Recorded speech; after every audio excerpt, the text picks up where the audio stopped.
কাতারের রাজধানী দোহায় চালানো হামলায় দেশটির একজন নাগরিক নিহত হওয়ার ঘটনায় ক্ষমা চেয়েছেন ইসরায়েলের প্রধানমন্ত্রী বেনিয়ামিন নেতানিয়াহু। সোমবার প্রেসিডেন্ট ডোনাল্ড ট্রাম্পের সঙ্গে বৈঠকের সময় তার উপস্থিতিতে কাতারের প্রধানমন্ত্রীর সঙ্গে টেলিফোনে কথা হয় নেতানিয়াহুর। সে সময় কাতারে হামলার জন্য ক্ষমা চান তিনি। পাশাপাশি ভবিষ্যতে কাতারে আর কখনো হামলা করা হবে না বলে প্রতিশ্রুতিও দিয়েছেন নেতানিয়াহু। অন্যদিকে কাতারের প্রধানমন্ত্রী মোহাম্মদ বিন আব্দুল রহমান আল থানি নেতানিয়াহুর এই পদক্ষেপকে স্বাগত জানিয়েছেন। সেই সঙ্গে বলেছেন, আঞ্চলিক নিরাপত্তা ও স্থিতিশীলতা রক্ষার জন্য গুরুত্বপূর্ণ ভূমিকা রাখতে কাতার সবসময়ই প্রস্তুত।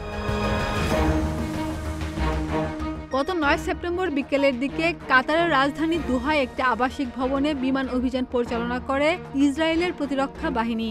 ওই ভবনটিতে গাজা উপত্যকা নিয়ন্ত্রণকারী সশস্ত্র রাজনৈতিক গোষ্ঠী হামাসের বর্তমান শীর্ষ নেতা খলিল আল হায়া এবং গোষ্ঠীটির অন্যান্য নেতারা গাজায় যুদ্ধবিরতি সংক্রান্ত ট্রাম্পের খসড়ার প্রস্তাব নিয়ে আলোচনা করছিলেন। খলিল আল হায়া এবং হামাসের অন্যান্য শীর্ষ নেতাদের হত্যার উদ্দেশ্যে এ হামলা চালিয়েছেন আইডিএফ। হামলায় ৬ জন নিহত হয়েছেন এবং নিহতদের মধ্যে একজন কাতারি নিরাপত্তারক্ষীও ছিলেন। তবে খলিল কিংবা হামাসের অন্য কোনো জ্যেষ্ঠ নেতার কোনো ক্ষতি হয়নি। ডেস্ক রিপোর্ট, প্রতিদিনের বাংলাদেশ।